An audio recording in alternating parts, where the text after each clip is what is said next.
Les hôpitaux de France, et en particulier le CHU de Bordeaux et aussi, il me semble, à Orléans, sont en pénurie de personnel. Il y a une vraie désertification des hôpitaux. Et en fait, là, ce qui est en train d'arriver, c'est qu'on se dirige progressivement vers un système américain avec des services publics de piètre qualité pour les plus pauvres et des meilleurs services pour les plus aisés. Là, c'est un vrai problème parce que nous, quand même, la France, on est quand même un des plus riches, des plus puissants au monde. En ayant gardé notre fonds social, avec beaucoup d'aide et tout ça pour les gens.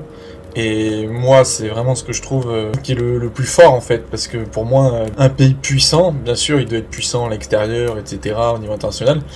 Mais pour moi, la richesse d'un pays, c'est aussi grâce à comment vit son peuple à l'intérieur. Parce que par exemple, la Chine, qui est numéro 1 dans plusieurs domaines, et on va dire numéro 2 derrière les États-Unis, quand on regarde la majorité de la population chinoise, je préfère largement vivre en France qu'en Chine, même si pourtant la Chine, c'est un des pays les plus puissants au monde. Donc voilà, la France, on est quand même dans le top 10 mondial, en étant un pays très social. Donc c'est vraiment une prouesse et je trouve qu'il faut absolument garder ça. Et là, donc le problème, c'est qu'en ce moment, les hôpitaux, les services publics, c'est une catastrophe. Donc que faire ? Déjà c'est simple, faire revenir les licenciés.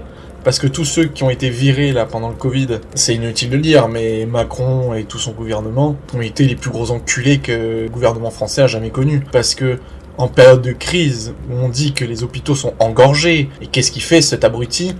Il licencie des gens qui sont là pour sauver des gens. Donc voilà, déjà les faire revenir. Après l'excuse bidon de oui mais les médecins il faut qu'ils se vaccinent parce que même s'ils le veulent pas, c'est pour protéger les patients. Mais ça c'est pareil, à moins que vous ayez un QI à peine au-dessus d'une huître, vous devriez être capable de comprendre que le vaccin, c'est pas pour protéger les autres, c'est pour se protéger que soi. Parce que le vaccin n'empêche pas la propagation du virus. C'est-à-dire que si le médecin qui vous soigne à l'hôpital, il chope le virus, qu'il soit vacciné ou non, il vous le transmettra. Donc, faut arrêter les conneries de dire que c'est pour protéger les patients. Le vaccin ne protège pas de la propagation. Il limite les effets du virus. Mais donc, ça concerne que le médecin. Donc, si le médecin, il a pas envie de se faire vacciner, arrêtez de lui casser les couilles. Et encore une fois, c'est pareil.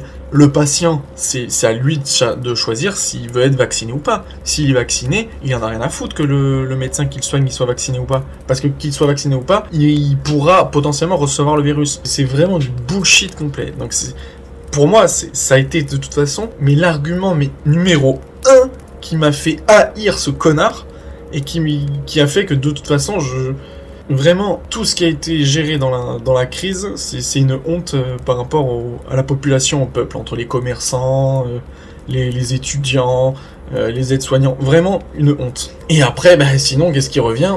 C'est faire comme avec la restauration, parce qu'on est aussi en pénurie dans la restauration, parce qu'on va faire venir des maghrébins pour faire ce travail. Et là, ça va être la même chose. S'il n'y a plus personne, je pense qu'on va faire des appels d'offres. Je crois qu'il y en a déjà d'ailleurs qui sont en cours. Des médecins, des aides-soignants qui vont venir d'autres pays et qui vont venir faire le taf. Mais donc en fait, qu'est-ce qui est en train de se réaliser ? En fait, le destin de Macron, si jamais vous l'aurez pas compris, qui souhaite lui un monde ultra-libéral, en fait, lui, son utopie à lui, c'est que les frontières n'existent plus.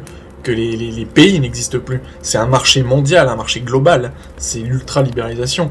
Et donc là, ce qu'il fait, c'est exactement ça. Il est en train de tout faire péter dans la société, que tout s'effondre. Regardez le prix de l'essence, le pouvoir d'achat, les services, la restauration, les hôpitaux. Il y a tout qui pète. Le but, c'est faire venir plein de gens. C'est pour nous venir en aide. Si vous connaissez les films dystopiques, un peu de science-fiction ou d'anticipation, où on voit des mondes comme ça un peu futuristes, où la population elle est pauvre, où tout est crade et où les riches vivent en haut dans des tours et tout, mais on arrive clairement là-dedans. Donc voilà, je sais pas où est-ce que ça va mener, mais c'est vrai que si maintenant même la santé elle est mise en péril, c'est quand même très grave pour un pays comme la France. Donc j'espère que les choses vont se régler, mais de toute façon là, on est parti pour 5 ans de choses encore plus terribles qui vont arriver. De toute façon, je me fais aucune illusion sur un possible futur positif de notre pays. Donc bonne chance et essayez de ne pas tomber malade.